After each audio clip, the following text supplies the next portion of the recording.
Welcome to using Jamboard in World Language Classrooms. My name is Iman Hashem. I'm a Program Director at Occidental College World Language Project and an Arabic language instructor at Cal State Long Beach. So what is Jamboard? It is an innovative tool that allows teachers to interact with the students with a whiteboard. It works on tablets, phones, and other devices. It's free and easy to use by teachers and students, and it can be adapted to any activity and any teaching style. So first, let me start with a quick tutorial on how to use Jamboard. And Jamboard is available as part of the Google Apps or Google Drive. So you can scroll down in the Google Apps, and here you have the Jamboards. And then you can click on the plus sign, and you have a new jam. So for this demo, I'm going to show you how I wanted to use the Jamboard in teaching my students how to write. So first of all, I need to set my background, the background with a wide line paper. So, and here I go, I find it and I choose one and select it and set it as the frame, as the background. I would use the pen, and with the pen there's the pen, highlighter, markers, highlighter, and a brush. I'd like to use the markers and use the blue color, and then I can start writing the words that they know, and it starts with the letter Aleph. So ahlan, it's welcome, and Ana, which is I am, and then I use the marker, and with the marker with the different colors to bring to their attention to the letter Aleph and how it's written, and I can model it while I'm talking, and this is from top to bottom, and then like this, and I can write it for them to use the lines in individual writing. So I can share it with my students, and here with the sharing, I need to make sure that it is on can edit mode, and I copy the links, and then I use it by sending it to them on a chat. I can use this page, and that all the students, that they can practice in here, or I can, if I wanted to assign a page for each student, so I'm going to add instruction. I can use the sticky notes, and I can say practice. And just since I can modify, I can edit, I can duplicate, or I can delete. So in here, I'm going to put, this is like, I can edit by saying practice writing. Okay. And then I wanted for each student to claim a page and write their name. So I put here, use a text box and say name. I can change the color. I can change the style too.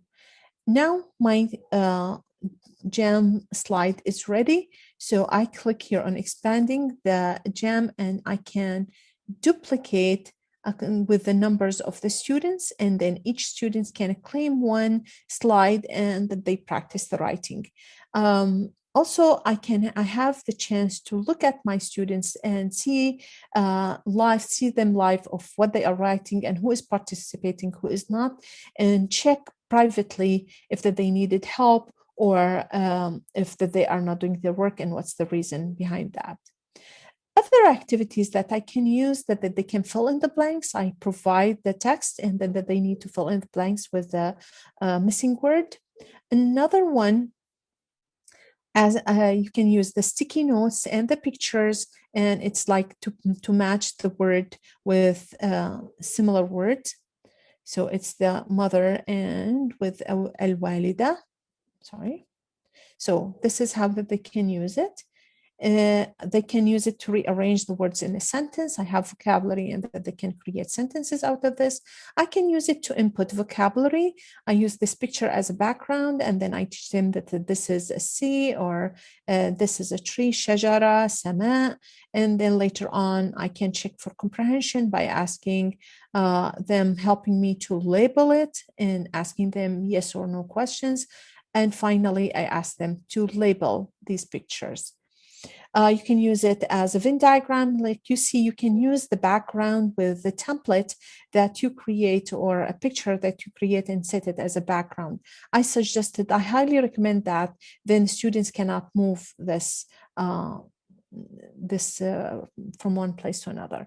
And this is another visible thinking. And or I can assign a place using these shapes to give for each student a place where that they can write during their group work. And this is the first activity. That the second activity I can use, it is tapping into previous knowledge with the question of the day, invoke their interest in the subject by asking them what makes you happy. So I post a question, and this is part of a unit that I created. I adapted from the unit of Laura Terrell and Donna Clemente about happiness. So students that they provide their writing, they answer the questions and provide some pictures to show how that they are happy and what makes them happy. Another activity, it is an interpretive song where they listen to song and that they use the lyrics to identify the main message and use the annotation to annotate the lyrics and find the message of the song and what's the list of things that they can make them happy. And I have a list of learning experiences where the students can participate. So the first activity is what do you see, what do you think. I have two pictures from different songs and that they are talking about what they see, what they think, and what they like to know. Then they act as they listen to the music and that they react if they agree or disagree if the song or the video clip show happiness, the people bring happiness or reflect happiness, and why. Then turn on I model the scavenger hunt where that they can annotate the text and then give them the chance to annotate the text themselves and write about it. And just make sure that you have the text as set as a background, then they can change it because the annotation, if it's changed, it will change where that they have their annotations. Another way for scavenger hunts, I have this way where that they identify the words that they know, they learned, and what that they've heard about the songs. And these are from different students and what they've done. The other activity is with the interpersonal task with the interviews, and they wanted to interview native speakers. So in order to practice that, they're going to interview each other first as a classroom activities. So before in the asynchronous that they prepare their questions from a TV program that they hear and from their own. And then they come to the classroom where they share it in breakout rooms. And then they post these questions.